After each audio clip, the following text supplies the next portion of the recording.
பயிற்சி 1.2ல 4த் சம்மு. பின்வருவனவற்றுள் எவை வெற்று கணம், எவை ஓருறுப்பு கணம் என்க காண்கன்னு சொல்லியிருக்காங்க. ஃபர்ஸ்ட் கொஸ்டின் என்ன குடுத்துருக்காங்கன்னா, ஏங்கிற ஒரு செட்டு குடுத்துருக்காங்க. இதில எக்ஸுங்கிறது எது வரைக்கும் இருக்குன்னா, 1க்கு மேல 2க்கும் குறைவா, 1 விட அதிகமா இருக்கும், 2 விட குறைவா இருக்கும்னு சொல்லியிருக்காங்க. ஏங்கிற செட்டு.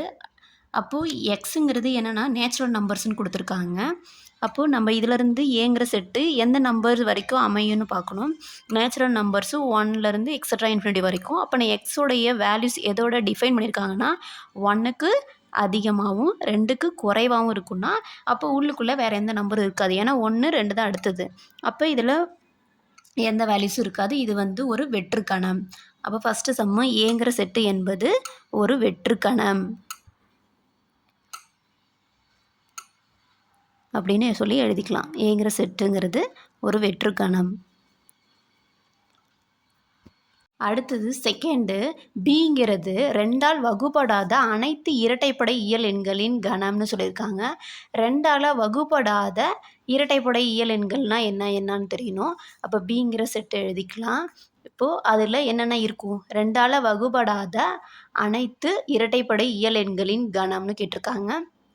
அப்போ நம்மளுக்கு 2ஆல் வகுப்படாத இரட்டைப்படை எண்கள் இருக்காது. ஏன்னா இரட்டைப்படை எண்கள்னால் 2, 4, 6, 8, 10, 12 அந்த மாதிரி தான் இருக்கும் இரட்டைப்படை எண்கள்லாம். ஆனால் அது எல்லாமே எதில் வரும்? 2ஆல் வகுப்படும். ஆனால் இங்கே 2ஆல் வகுப்படாத இருக்கிற கணத்தை எழுத சொல்கிறாங்க இரட்டைப்படை எண்கள். அப்போனா அதில் எதுவுமே வராது.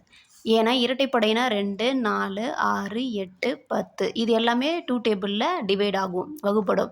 அப்போ இது பிங்கிற ஒரு செட்டு என்னன்னா வெற்று கணம் தான். இதில் ஒன்றும் இருக்காது. அது வெற்று கணம்னு சொல்லி நம்ம எழுதிக்கலாம். அடுத்தது சி, தேர்டு இது. சிங்கிற ஒரு கணம் கொடுத்துருக்காங்க. இதில் ஒரு உறுப்பு இருக்குது. அப்போ நம்பர் ஆஃப் சிங்கிறது இதுக்குள்ளே 0 இருந்தாலும் சரி, 1 இருந்தாலும் சரி, 2 இருந்தாலும் சரி, எல்லாத்துக்கும் வேல்யூ இருக்குது. ஆனால் ஏதாவது ஒரு நம்பர் இருக்குது இதில். அப்போ இது நம்பர் ஆஃப் சிங்கிறது இதில் ஒரு உறுப்பு இருக்குது. அப்போது இது ஒரு உறுப்பு இருக்கிறதால இது ஓருறுப்பு கணம்.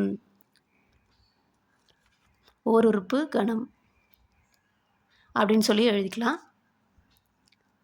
அவ்வளோதான். ஒன்றுமே இல்லைன்னா அது வெற்று கணம். ஏதாவது ஒரு உறுப்பு இருந்தால் அது ஒரு உறுப்பு கணம். இதுதான் 4th சம்மு. அடுத்தது 4th, இதுலேயே 4த்துன்னு டிங்கிற ஒரு செட்டு கொடுத்துருக்காங்க, கணம் கொடுத்துருக்காங்க. 4 பக்கங்களை உடைய முக்கோணங்களின் கணம் கொடுத்துருக்காங்க. முக்கோணம் மொத்தம் எப்படி இருக்கும்? நம்மளுக்கு 3 பக்கங்கள் உடையது தான் முக்கோணம். 3 பக்கங்களை உடையது தான் முக்கோணம். 3 பக்கங்கள் உடைய முக்கோணம். ஆனால் இங்கே முரண்பாடாக இருக்குது. நம்மளுக்கு ஏன்னா 4 பக்கங்கள் உடைய முக்கோணம்னு கேட்டிருக்காங்க. அப்போ நம்மளுக்கு 4 பக்கங்களில் முக்கோணம் இருக்காது, 3 பக்கங்களில் முக்கோணம் இருக்குது. அப்போ இது ஒன்றுமே இருக்காது. இது ஒரு வெற்று கணம். டிங்கிற ஒரு கணம் வெற்று கணம்னு நம்ம இதில் தெரிஞ்சு எழுதிக்கணும். அவ்வளோதான். இதான் 4th சம்மு.